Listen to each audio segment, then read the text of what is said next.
Petit disclaimer de début de vidéo, je vous rappelle que Doki Literature Club est un jeu interdit au moins de 18 ans. Donc si vous avez des jeunes enfants qui regardent mes vidéos, les parents, éloignez-les de l'écran. Car comme je redis et je le redirai à chaque début d'épisode, ce jeu traite de sujets très graves de la vie qui peuvent arriver réellement. Alors s'il vous plaît, parents, éloignez les plus jeunes de l'écran. Merci.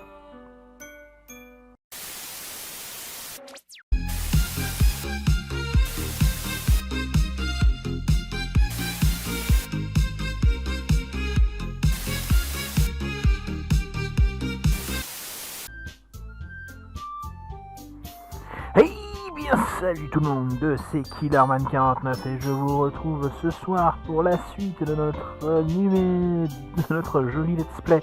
Enfin, joli let's play sur Doki Literature Club. Rappelez-vous ce qui s'était passé la dernière fois, j'étais pas prêt. Voilà comment est devenu le menu aujourd'hui. Nous n'avons plus du tout Sayori de présence sur l'écran d'accueil. Donc c'est très gênant. Et à partir de là, c'est là que ça va devenir vraiment très malaisant, voire très bizarre et déconseillé, toujours au moins aux plus jeunes. Bon, on va reprendre là où on s'était arrêté la dernière fois. La dernière fois on s'était arrêté là.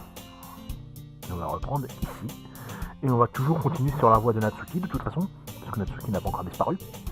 Donc on va continuer à suivre la voie de Natsuki, parce que là on va repartir sur une autre histoire, avec refaire des poèmes pour des personnes concernées.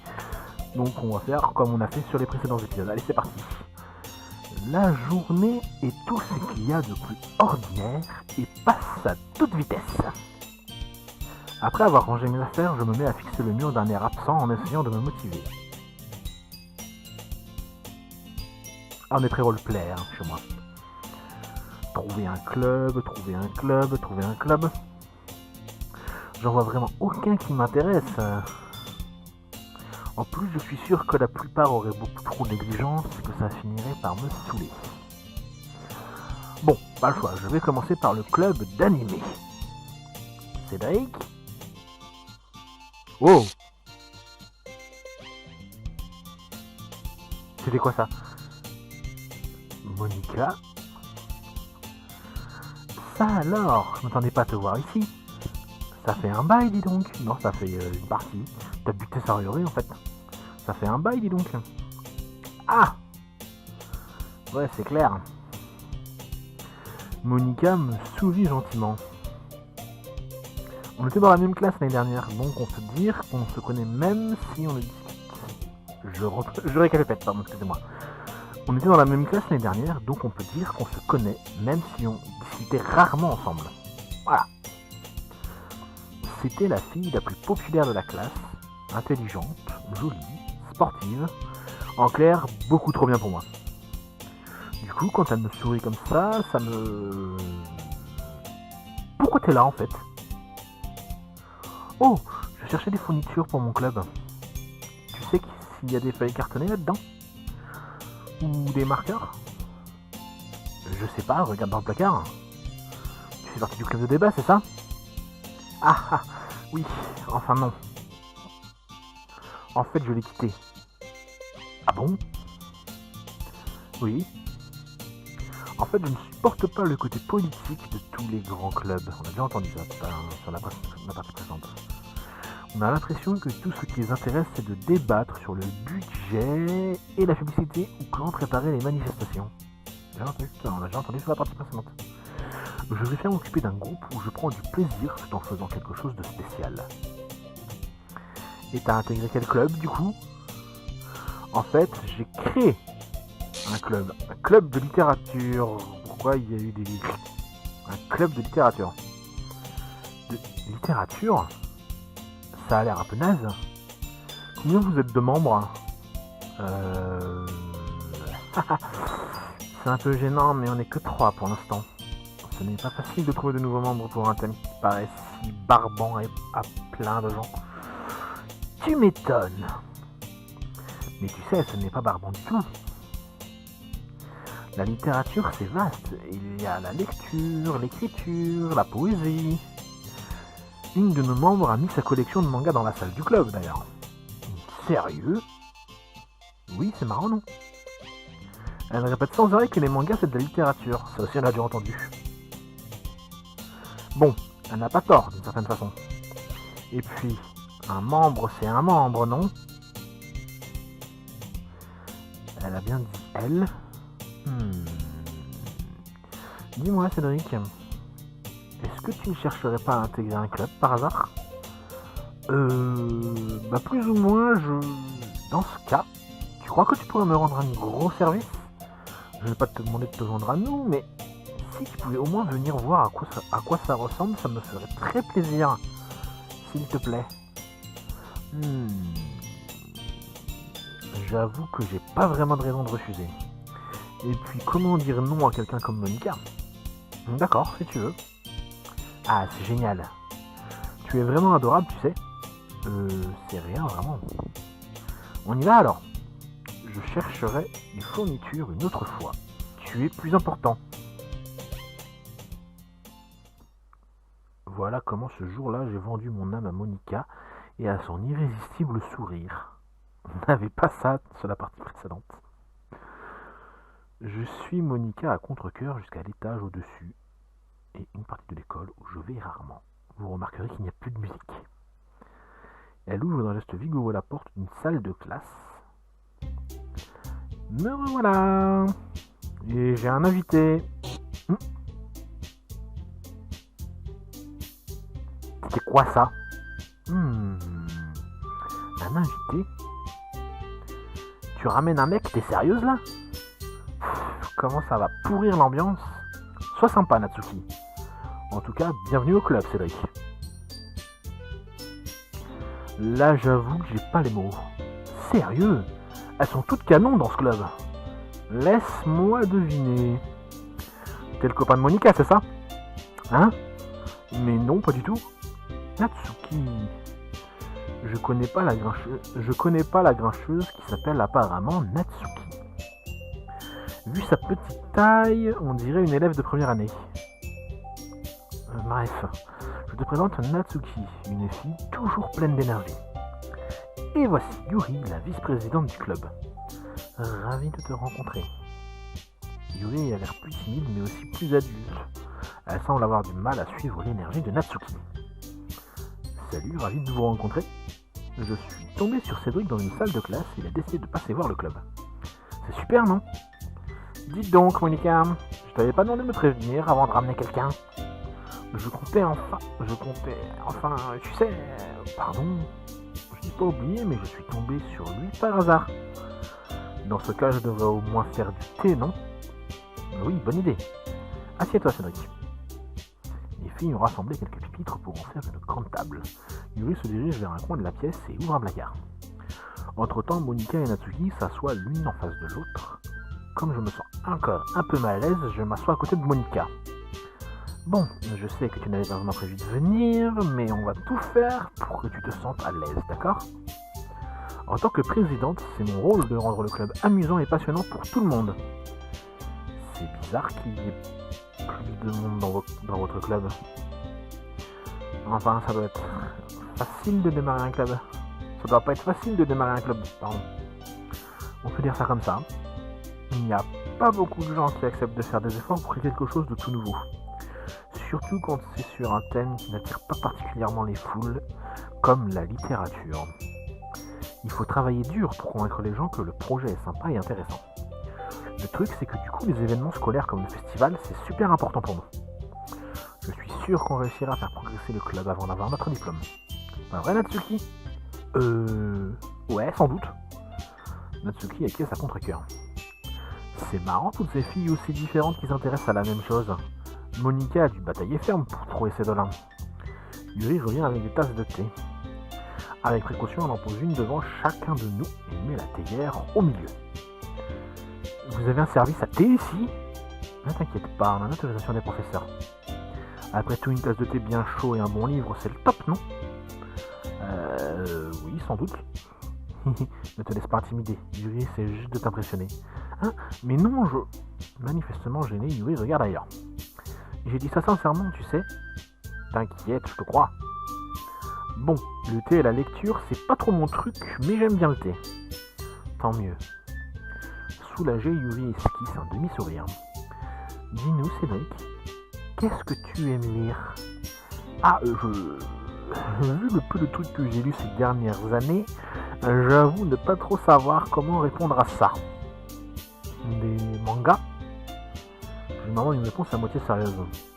Natsuki relève la tête, soudain la tête. On dirait qu'elle veut dire quelque chose, mais finalement, elle se tait. Tu n'as pas l'air d'être un grand lecteur, c'est ça? Non, mais ça peut changer. Qu'est-ce que je raconte, moi? J'ai dit ça sans réfléchir en voyant le sourire triste de Yuri.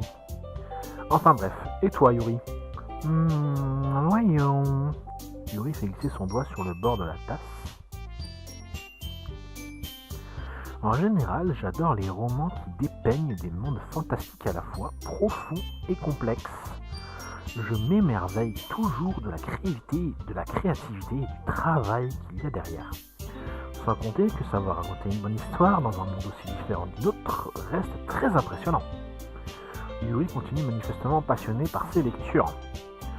Quand je suis arrivé, je l'ai trouvée timide et réservée, mais il est clair qu'elle trouve son bonheur dans les livres. Mais bon, j'adore plein d'autres choses. Je me laisse facilement happer par les histoires qui ont une bonne dose de psychologie. Je trouve incroyable la façon dont un écrivain arrive à manipuler notre manque d'imagination pour nous faire totalement perdre pied. Sinon, j'ai lu pas mal de livres d'horreur ces derniers temps. Tiens, j'en ai lu un une fois. Je m'accroche au premier truc qui m'évite de passer pour le dernier des crétins. À ce niveau, elle pourrait parler à un caillou, ça serait pareil. Ça m'étonne pas de toi, Yuri. Ça te correspond bien même. Ah bon? En fait, quand un livre me fait réfléchir ou voyager dans un autre monde, je suis incapable de le poser. Le style horreur surréaliste est très efficace pour changer sa façon de voir le monde, même brièvement. Perso, je déteste les trucs d'horreur. Ah bon, pourquoi? Le regard d'un truc qui se pose sur moi l'espace d'une seconde. Laisse tomber. C'est vrai que tu es plus du genre à écrire des trucs mignons.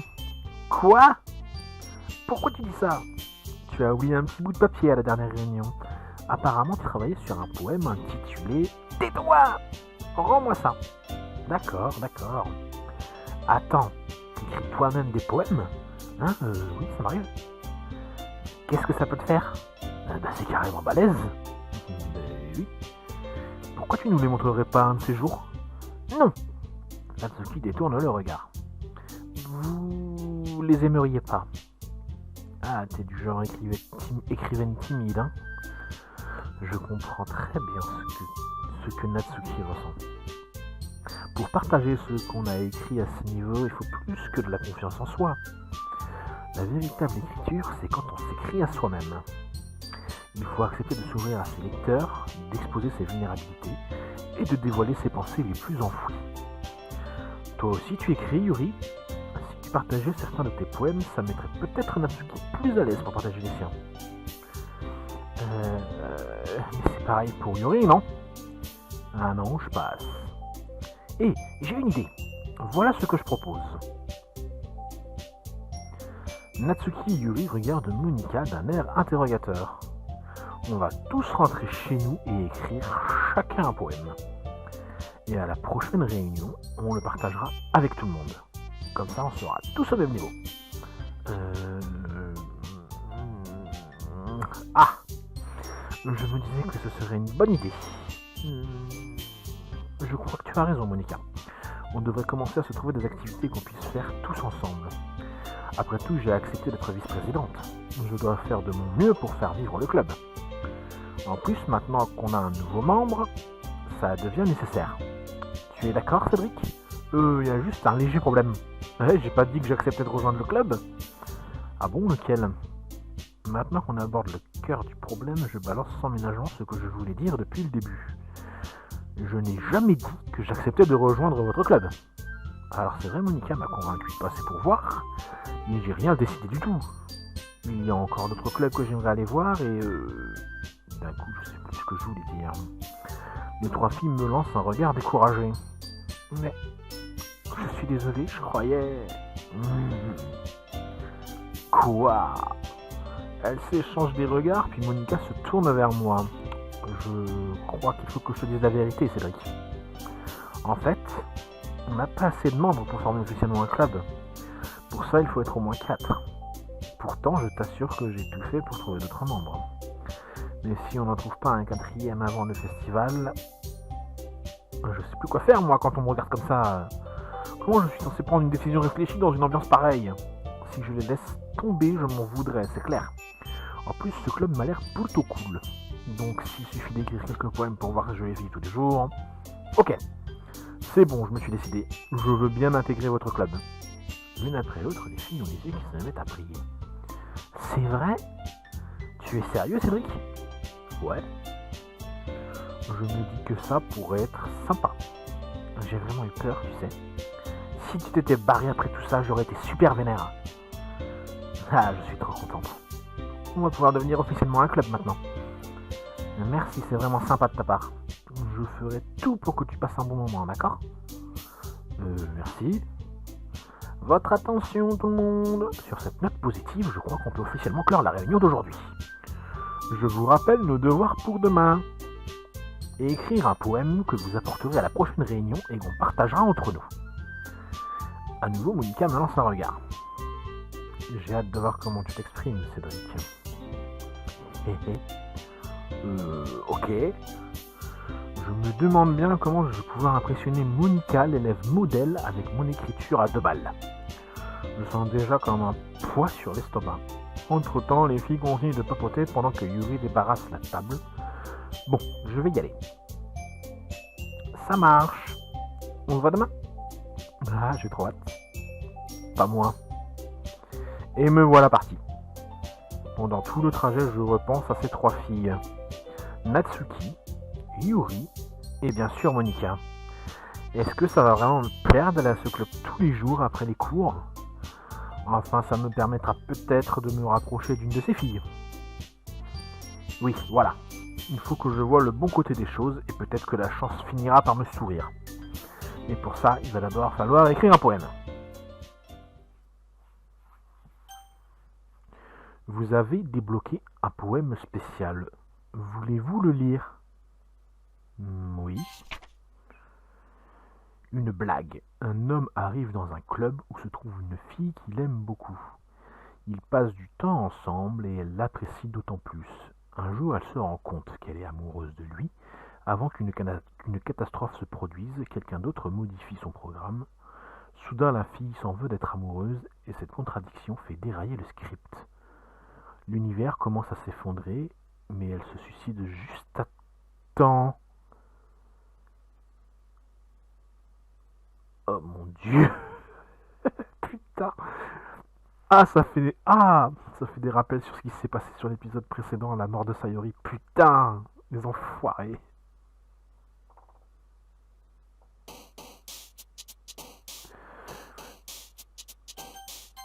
On sauvegarde. Bon et voilà, je vais m'arrêter là. C'est plus court que l'épisode précédent, mais comme on est reparti à 0, ça va faire comme sur la première partie du let's play. Ça va devenir un peu plus long à chaque fois, mais vous avez pu voir que, comme je vous ai dit, que ça commençait à devenir vraiment bizarre. Des images qui sautent, des poèmes très glauques et très dérangeants comme on a eu sur la fin là. Donc je vais m'arrêter là pour cet épisode aujourd'hui. Il est plus court qu'avant, plus court que le précédent parce qu'on a recommencé une nouvelle histoire comme j'ai dit. Et j'espère que vous aimerez toujours autant ce let's play. Quant à moi, je vous dis à très vite pour la prochaine vidéo. C'est parti, let's go! It's over. C'était Killerman49 pour vous servir. À bientôt les amis, peace! Et à bientôt, vous êtes les meilleurs. Salut!